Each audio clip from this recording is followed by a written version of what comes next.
Crônicas do Amanhecer. Por Feijão, Centro Espírita Allan Kardec de Balneário Gaivota. Balneário Gaivota, 2 de fevereiro de 2025. Descobertas 13 antigas múmias egípcias. Tinham línguas de ouro para falarem no além. Parte 1. Durante escavações no sítio arqueológico de Oxirrinchus, no Egito, os investigadores desenterraram 13 múmias adornadas com línguas e unhas de ouro. Os achados, que remontam ao período ptolemaico, 304 a 30 a.C., proporcionam um fascinante vislumbre dos costumes e crenças funerárias do Antigo Egito. A dinastia ptolemaica, fundada por um dos generais de Alexandre, o Grande, é conhecida pela sua fusão única de tradições gregas e egípcias. As múmias foram encontradas dentro de um poço funerário que conduzia a um salão com 3 câmaras. No interior, foram descobertas dezenas de restos humanos e 29 amuletos de design intrincado. Os amuletos apresentavam formas de escaravelho simbolizando o movimento do sol no céu e de várias divindades egípcias, como Horus, Thoth e Ísis. Alguns amuletos combinavam características de vários deuses, sublinhando a complexidade da teologia egípcia antiga. Línguas de ouro foram descobertas anteriormente em Oxirrinchus, mas o elevado número desta última descoberta é particularmente impressionante. Os arqueólogos acreditam que estes artefactos de ouro se destinavam a permitir que o falecido falasse na vida após a morte, uma prática enraizada na crença de que o ouro era a carne dos deuses, explica o Live Science. De acordo com Salima Ikram, professora de egiptologia na Universidade Americana do Cairo, a prevalência de línguas de ouro pode indicar que as múmias pertenciam a indivíduos de elite ligados a templos e cultos de animais na região. Para além das múmias e dos amuletos, a escavação revelou pinturas murais requintadas. Entre elas, uma representação de Uennefer, o dono do túmulo, acompanhado por várias divindades egípcias, bem como uma pintura celestial no teto, com a deusa do céu Nut rodeada de estrelas. Outra imagem mostra um barco que transporta várias divindades, mostrando a riqueza da arte egípcia antiga.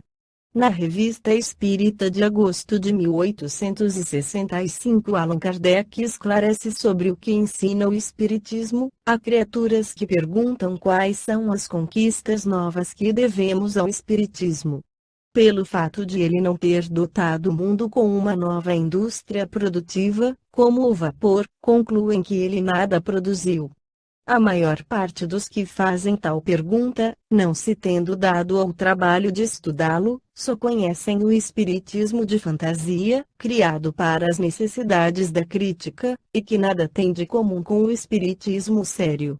Não é, pois, de admirar que perguntem qual pode ser o seu lado útil e prático. Teriam tido que buscar em sua fonte, e não nas caricaturas que dele fizeram os que só têm interesse em denegri-lo. Numa outra ordem de ideias, alguns acham, ao contrário, a marcha do espiritismo muito lenta para o seu gosto. Admiram-se que ele não tenha ainda sondado todos os mistérios da natureza, nem abordado todas as questões que parecem ser de sua alçada, gostariam de vê-lo diariamente ensinar coisas novas, ou enriquecer-se com alguma descoberta.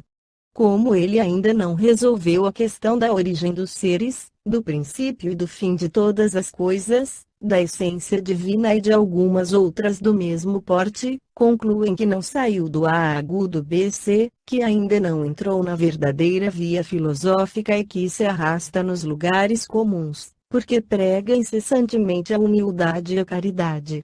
Dizem eles, até hoje ele nada de novo nos ensinou, porque a reencarnação, a negação das penas eternas, a imortalidade da alma, a gradação através dos períodos da vitalidade intelectual, o perispírito, não são descobertas espíritas propriamente ditas, então é preciso caminhar para descobertas mais verdadeiras e mais sólidas.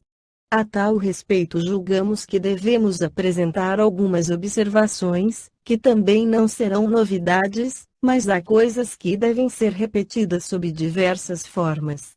É verdade que o Espiritismo nada inventou de tudo isso, pois não há verdadeiras verdades senão aquelas que são eternas e que, por isto mesmo, devem ter germinado em todas as épocas.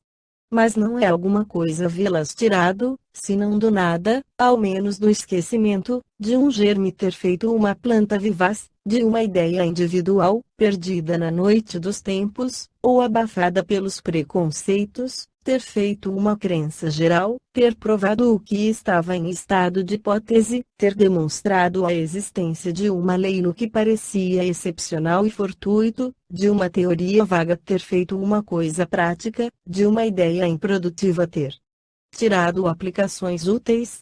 Nada é mais verdadeiro que o provérbio, não há nada de novo sob o sol, e até mesmo essa verdade não é nova. Assim, não há uma descoberta da qual não se encontrem vestígios e o princípio em algum lugar. Por conta disto, Copérnico não teria o mérito de seu sistema, porque o movimento da Terra tinha sido suspeitado antes da era cristã. Era uma coisa tão simples, entretanto, era preciso encontrá-la. A história do ovo de Colombo será sempre uma eterna verdade. Além disso, é incontestável que o Espiritismo ainda tem muito a nos ensinar. É o que não temos cessado de repetir, pois jamais pretendemos que ele tenha dito a última palavra. No entanto, considerando-se que ainda há o que fazer, segue-se que ele não tenha ainda saído do A agudo BC. Seu A agudo BC foram as mesas girantes, e a partir de então, ao que nos parece, ele tem dado alguns passos. Parece-nos mesmo que tais passos foram grandes em alguns anos, se o compararmos às outras ciências que levaram séculos para chegar ao ponto em que estão. Nenhuma chegou ao apogeu num primeiro impulso, elas avançam, não pela vontade dos homens, mas à medida que as circunstâncias as põem no caminho de novas descobertas.